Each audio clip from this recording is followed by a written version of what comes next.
વાત કરીએ દાહોદની લીમખેડામાં સહકારી મંડળીમાં કરોડોની ઉચાપતનો પર્દાફાશ થયો છે।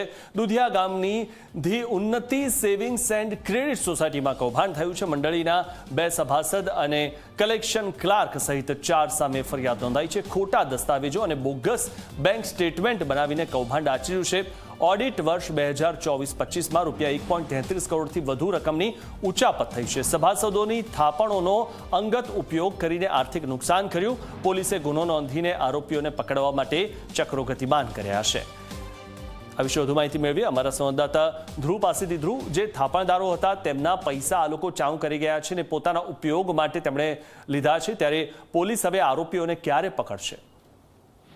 ચોક્કસથી મિથુન, દાહોદના લીમખેડામાં આ સહકારી મંડળીમાં કરોડોનું જે કૌભાંડનો પર્દાફાશ થયો છે। દુધિયા ગામની ધી ઉન્નતિ સેવિંગ્સ એન્ડ ક્રેડિટ સોસાયટીમાં કૌભાંડનો પર્દાફાશ થયો છે। ભરતભાઈ પટેલ નામના જે લીમખેડામાં જે છે તેઓએ ફરિયાદ પણ નોંધાવી છે। 4 લોકો વિરુદ્ધ જે છે તે ફરિયાદ નોંધાવી છે। અત્યારે પોલીસ જે છે તે તમામ જે ફરિયાદી છે તેઓનું નિવેદન લઈ રહી છે અને સમગ્ર મામલે જે 4 આરોપીઓ છે તેઓની ધરપકડ માટે અત્યારે ચક્રો ગતિમાન કર્યા છે। જી, આભાર ધ્રુવ માહિતી આપવા માટે।